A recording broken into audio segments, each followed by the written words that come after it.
ससुराल में पहले दिन बहू ने दिखाया अपना असली रूप। यूं तो ससुराल में बहू के पहले दिन बहू के लिए होने वाले रस्म हम सभी जानते हैं, मगर क्या हो जब बहू के लिए बनाए गए पहले दिन की रस्म की दिशा उल्टी पड़ जाए।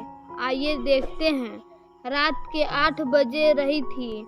चंचल अपनी माँ मंजू के साथ लैपटॉप में देखते हुए कहती है, मम्मी देखिए, ये लड़की दीपक भैया के साथ एकदम फिट बैठ गई, मॉडर्न हो टॉल है। माँ जी, ननद जी, खाना बन गया है, लगा दूं? खाने की छोड़ो अंकिता बहू, और ये देखो हम शादी कॉम पर तैयारी देवरानी ढूंढ रहे हैं। अब तेरी मायके वाले ने तो कुछ खास दहेज दिया नहीं, उल्टा हमें ठग लिया। इसीलिए तेरे देवरानी की शादी के लिए शादी कॉम पर पैसे वाली पार्टी देख रही हूँ, ताकि मेरी छोटी बहू भर भर कर दहेज लाए। मंजू ऐसा बोल ही रही होती है, तभी घर की डोरबेल बजती है और बहू दरवाजे खोलती है। सामने दीपक अपने मॉडर्न बहू सोनी के साथ खड़ा होता है। तभी मंजू कहती है, अरे दीपक, ये लड़की कौन है? माँ, ये मेरी पत्नी और इस घर की बहू है। क्या तूने शादी कर ली और मुझे बताया भी नहीं? मैं नहीं मानती इस शादी को। ठीक है, मत मानिए, मगर वह कहावत तो आपने सुनी होगी ना मामी जी, जब मियाँ बीवी राजी तो क्या करेगा काजी। मुझे सब पता है। इस देयर नहीं मेरे लाल को बहलाया फुसलाया होगा। मैं तुम्हें हर किस अपनी बहू नहीं मानूंगी। मत मानिए, मगर लीगली के आपके लाल की पत्नी हूँ। आप जल्दी से गृह प्रवेश कर आइए, भाई बहू आया है। सास गैर मन से बहू का घर गृह प्रवेश कराती है, जिसके बाद बहू कमरे में चली जाती है और चंचल कहती है, मम्मी देखा आपने, ये नई भाभी तो बड़े घमंडी है। चिंता मत करो चंचल बेटी, कल बहुरानी का ससुराल में पहला दिन है। मैं भी इसका अकड़ न तोड़ दी तो मेरा भी नाम मंजू नहीं। जैसे तैसे रात ढलती है और सुबह होती है और बनवारी मंजू से कहता है, अरे भगवान, सुबह के 10 बज गई है। अरे डेयरी वाले के पास क्या दूध हड़ताल हो गई है? अब तक चाय क्यों नहीं मिल मुझे? बनवारी जी, बहुरानी को होश ही नहीं है किया।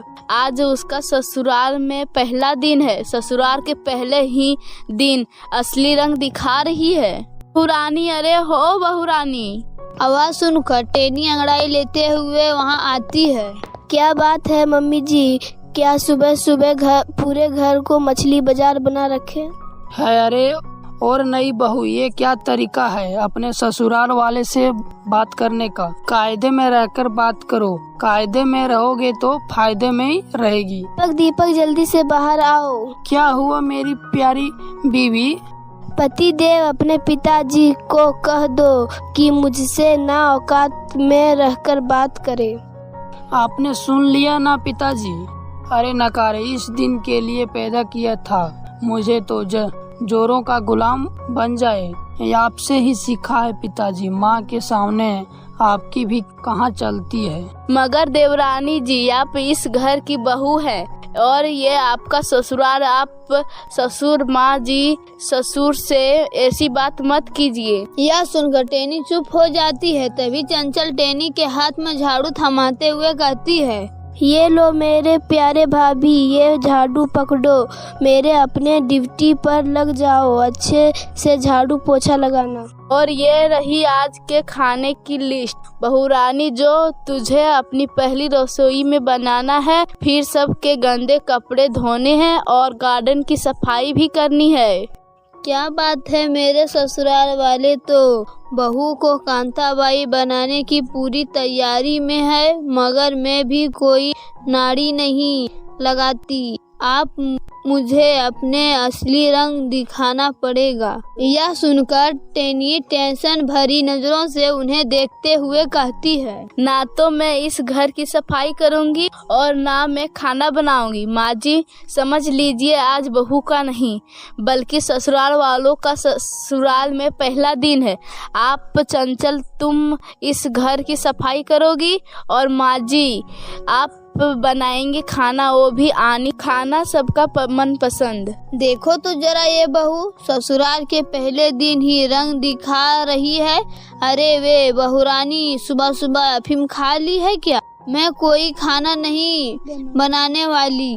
अरे मैं भी कोई सफाई नहीं करने वाली। देवरानी जी, ये सब करने की क्या जरूरत है? तुम इस घर की बहू हो, इसीलिए ससुराल वालों की खुशियों का ख्याल रखने बहू का फर्ज होता है। इन जैसे ही फर्जी लोगों के लिए कहाँ का फर्ज? जेठानी जी, चलो सब के सब काम पर लग जाओ, वरना तू कल की आई बहू हमें धमका रही है। मैं तेरी जान ले लूंगी, तुझे छत से नीचे फेंक दूंगी, फिर भूतनी बनकर भटकते रहेगी। बस मम्मी जी, आपने अभी जो भी कहा ये सब मैंने फोन में रिकॉर्डिंग कर लिया है। अब जो हम कहेंगे आप वही करेंगे, वरना ये रिकॉर्डिंग पुलिस को दे दूंगी। ससुराल वाले गोइंग झील एंड ससुर माँ चक्की पिसे देंगी, ये ससुर जी पत्थर तोड़ेंगे। नहीं नहीं बहू, ये तुम ऐसा कुछ मत करना, हम सब कुछ करेंगे। टेनी आराम से सोफे पर है, सलामती हुई अपनी ससुराल वाले से काम करवाती है। अरे ओह मेरी निकम्मी ननद, जरा अच्छे से हाथ चलाओ, मुझे ये फर्श एकदम शीशे की तरह चमकता हुआ चाहिए, वरना। हाँ करती हूँ भाभी। गुड गर्ल जेठानी जी, आप यहाँ बैठिए, मैं किचन का हाल देखकर आती हूँ। बहू किचन में आती है जहाँ मंजू बर्तन मांज रही होती है। सासू माँ, आप अभी तक बर्तन ही घिस रही है, जुबान तो छुरी की तरह तेज चलाती है, हाथ भी जल्दी चलाओ। क्यों बहू? फाइनली हो गई सफाई, आज तो मैं बुरी तरह थक गई। यह कहकर चंचल फर्श पर लेट जाती है, तभी 10 ही सेकंड में कहती है, अरे ओ मेरी निकम्मी ननद, जल्दी आओ और पैर दबाओ। जी भाभी। रहने दो चैन से, लाइए देवरानी जी आपके पैर दबा देती हूँ। थानी जी आप बैठिए, आज आपकी छोटी है, पैर तो यही दबाएगी। अरे ओ सासू माँ, खाना बना के नहीं? बस लाई बहू रानी। सर से लेकर पांव तक पसीना से तरह बेचारी सास मेज पर खाना लगाती है।